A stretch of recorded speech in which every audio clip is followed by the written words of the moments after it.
Hi guys, meu nome é Heloísa, eu sou professora de inglês de vocês. Eu queria dizer que é um prazer estar aqui dividindo esse momento de aprendizado com vocês. E hoje a gente vai revisar um pouco, vai falar um pouco sobre os verbos irregulares, ok? Pra gente iniciar, eu vou só relembrar um pouco com vocês a respeito dos verbos regulares no passado. Como a gente já sabe, os verbos regulares no passado, para ele se tornar verbo no passado, a gente acrescenta ou ED, ou IED, ou apenas o D no final do verbo, certo? Então, vai depender da terminação desse verbo. Eu vou colocar alguns exemplos aqui, como o verbo work, o verbo love e o verbo study, tá? E suas terminações. O verbo work, a gente acrescenta o ED e ele fica worked. O verbo love, a gente acrescenta o D e fica loved.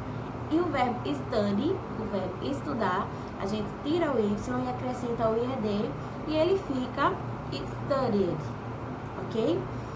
Então, o que é que acontece? É lógico que existem outras infinidades de verbos e que dentro desses verbos existem algumas regras para poder a gente fazer o acréscimo dessas terminações, certo? Mas no geral, a gente acrescenta ou ED, ou IED, ou D. Nos casos dos verbos irregulares, a gente vai perceber que os verbos eles tomam uma escrita totalmente diferente da sua forma habitual. Então, ele não vai acrescentar nenhuma letra, ele vai mudar de forma. Então, a gente tem que se atentar, quando a gente for estudar os verbos no passado, que alguns verbos, inclusive o verbo to be, que é o verbo ser e estar, ele vai mudar totalmente de forma quando a gente for colocar ele no passado. Existem algumas formas que podem nos ajudar a estudar ou a escrever, enfim, praticar os verbos no passado. Que é através de uma lista, porque existem um número considerável de verbos irregulares e que a gente pode ter contato e ler, como uma espécie de decorar mesmo essas listas.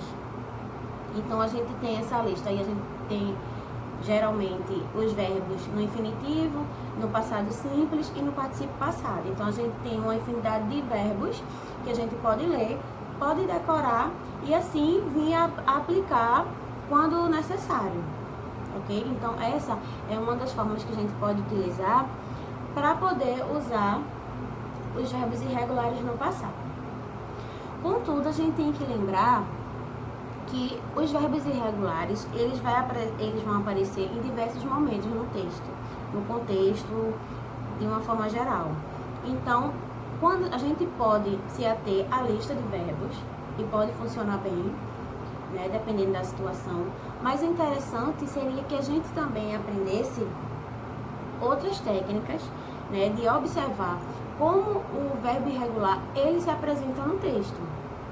Como a gente está no terceiro ano, a gente está em época de vestibular, então a gente vai praticar bastante a leitura, a escrita, então é importante que a gente consiga compreender e ter o domínio das mais variáveis técnicas possível que possam nos ajudar a interpretar esses textos.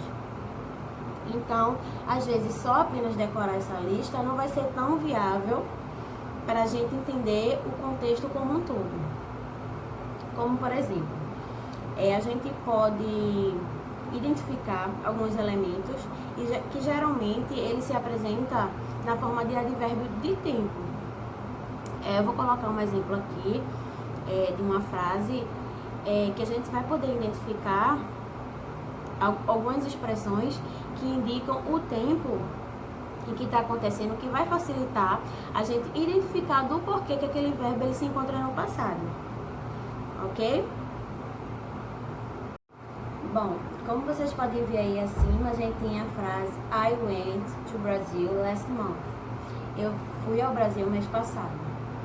Então, a expressão last month nos remete à ideia de passado. Então, logo a gente vai entender do porquê que esse verbo ele está no passado e que a forma dele vai além daquela do verbo irregular, que acrescenta o ED. Então, o verbo está escrito de uma forma totalmente diferente, mas pela observação das palavras, a gente consegue entender que essa frase ela está no passado e que usa o verbo irregular para identificar isso, certo? Só mais uma dica para vocês vestibulandos. Existe um blog chamado Blog do Enem, onde você encontra várias atividades que você pode responder e saber a resposta na hora. E é uma boa ferramenta para quem quer praticar, né, para quem quer trabalhar com texto, para quem quer se familiarizar com as questões do Enem ou de vestibulares anteriores de diversas universidades, tá? É uma boa dica para vocês. Eu espero que vocês tenham gostado, tá? A gente se vê nas outras aulas. Qualquer dúvida, é só você entrar em contato, né, através da nossa plataforma. E é isso. Bye, bye.